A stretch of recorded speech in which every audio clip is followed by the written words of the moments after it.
السلام عليكم ورحمة الله وبركاته ملك سؤال الدنيا كجوكتان وسلامتين waxaan doonayaa in aan maanta idin la wadaago muuqaal taliyaha ciidanka xeebaha jamhuuriyadda Soomaaliland sibahan qaybta galbeedka oo hadlay waxa jirta shilkan in shil lug haya ka dhacay si khadan loo fasiray sidoo kale waxa uu soo qaaday taliyihii magaranaysa la dilay ee lahayn reer Boorama waanu ka mudaharaadnay waxa kale oo iyadana halka fariin uga diri doonaa reer Boorama sidoo kale jamhuuriyadda Soomaaliland ciidankeeda waxaan siin doonaa hal talo hadii ay suurtagal noqoto oo ay macquul noqoto aan jeclaan lahaa inay ku dhaqaaqaan waayahay waxaan wax yar ka oran doonaa meelo la biliqaystay oo dad gaari lahaayeen oo magaalada Boorama ah waayo horta waxaan ku horeynaynaa nuxurka ninka taliyaha ciidanka xeebaha sibahan qaybta galbeedka bal waxa uu ka yiri arrinkan aan isla eegno halkan kaga hadlayaa hadalla ka soo yeedhayay dadweynaha degan magaalada Lughaya oo runtii aan u maleynaya in la khalday dad warxuma tashiilana ay wax u sheegeen hawshan gaariga shilka ay ka hadlayaan waxa gacanta ku haya hay'adaha amniga ee qaabilsan sharciga wajigeedii horena waa la galay qaabayna ku sheegeen wajigii labaadna waan sugaynaa إن شاء الله تعالى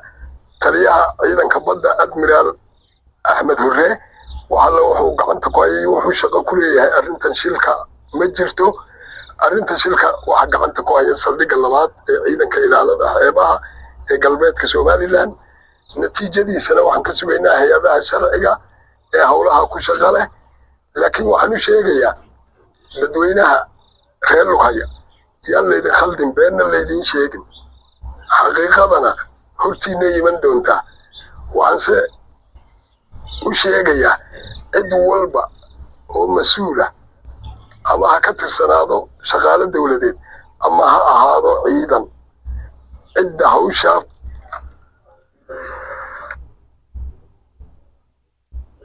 horta taliyaha hadlay waxaan waxyaba isku jirjiray oo dadka been baa laga soo dhaadhiciyay oo meelo badan laga mudaharaaday baa jirtay ilaa Boorama dawaad aragteen horta mudaharaadka sagaarinkiisa waa la galay magaaladii Boorama waa nabad xaalkeena uu degan yahay dhankii laasacaanood hadaan wax yar idin ka waramo iyadana maanta xaaladeedii waa degan tahay Boorama aan soo noqdo iyo dhanka awdal aan soo noqdo horta arrinkani waxa uu ka dhacay in kiira dabageeyo nin taliya ah oo horta laba nin oo isku taliya oo isdilay ayuu dagaalkani ka bilaabmay waxa weeye ninkii labada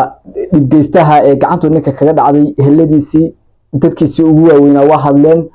waxay sheegeen in ninka loo dilayo in loo dilayo ayay sheegeen saa ogtihiina de aayadda quraankeena ama diinteenu sida ay fartay qof de wax dilay waa in loo dilaa si kala mala ama aynay dadku ay ka heshiyaan marka tii lagu qanacsan yahayba ee marka ehelka taliyaha la dilay ay ku qancaanba wadada ay ku qancaanba waa la marayaa horta arrinka halkaas baa laga istaagay aan hadaba arrinkan aan ka yara dabageeyo isha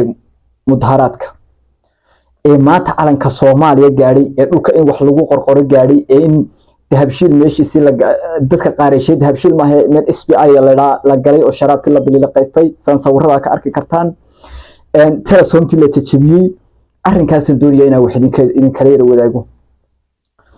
horta arrinkaasi waa arrin ay fikirkiisa iska leeyihiin dadka Soomaaliland ka soo horjeeda sideedabana waxa la yiraahdaa mahme waxa duug ah oo reality abalay waqtiga ama asaga ku jara ama adiga jari hadaba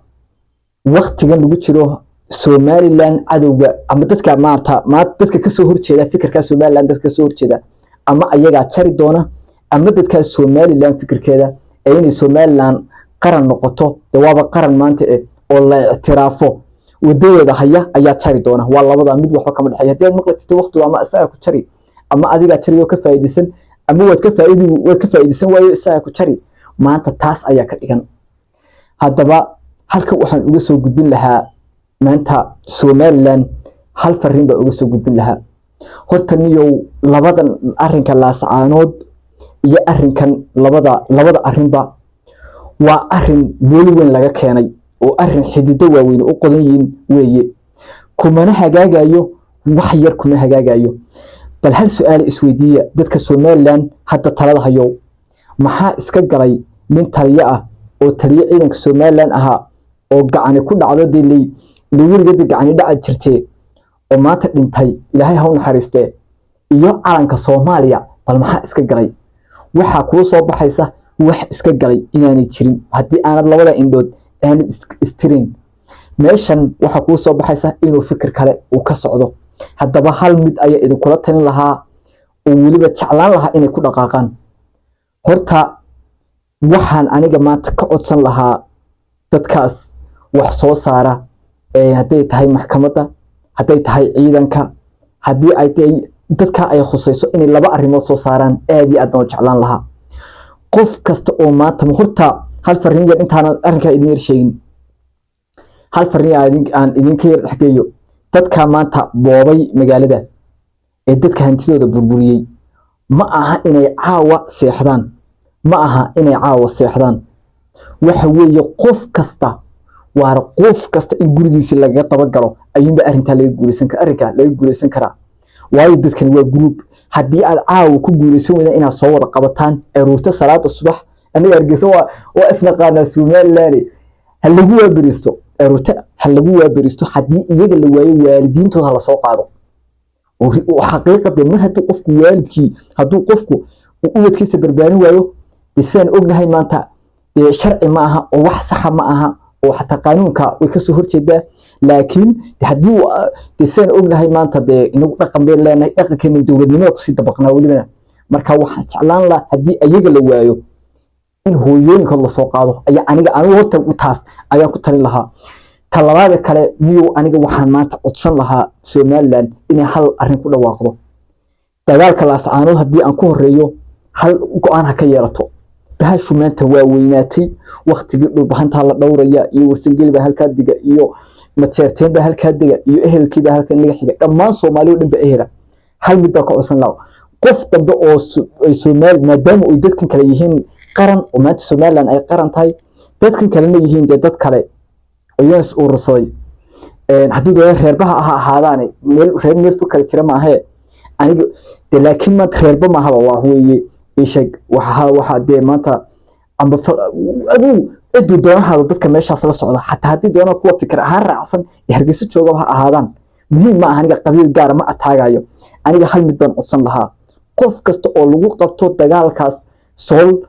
hal ku dhawaaqo inuu xabsi daa'in yahay maadaama uu qofkan yahay dawlad weerar oo waxaan la oranayo qof la qabtay jeelka dhirmeeyay jeelka laga soo dhaxadlay waa khalad cadaana waana waxyaalaha dhiiranay inuu qofna halka ka soo yimaado waayo wuxuu ogahay hadii la qabto inuu soo noqonayo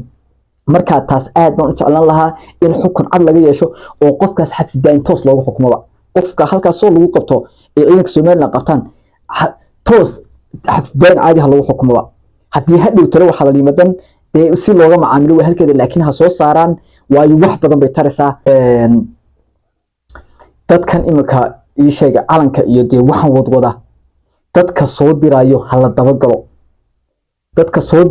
hala dabagalo kulyuhu calanka yaalaan hala dabagalo lama oran karo meel dawlad ka jirto waxa ka sameeyeen wax khalada maanta wax qaladkii gobolka Awdal ba hadlaya askartii gobolka Awdal ba hadlaysa dadkii ugu waaweynaba hadlaya hadii waxa tuugaysa in dadkaas la laayo dagaalkii laascaanood wad garanaysa inta taliye uu bahantaay lagu waay daarooda maanta mudnaa meesha lagu waay waa la garanayaa tanna waxa dhacaysa marka idin leeyahay waxba idinka wax jari ama idinka idin jari macnaheedu waxa weey amba dadka labeenta boor ma joogay layn doonaan ama idinka dadkan qalansaha wada layn doona wax ka dhaxeeya ma jiro labada arrimood ee Somaliland ku dhiirto aad baan jeclaan lahaa maanta barnaamijkaasi waa waxyaalaha Soomaalida ka dhex socday sibahan xagga Somaliland insha Allah wixii kale warar kale idin haya xaggi Puntland warar badan idin ka haya insha Allah kuwaasna waa idin soo socodsiin doonaa ka codsan la share gare like gare comment wixii reegaa ku reeb channel kana subscribe saar haduu Ilaahay awood leh oo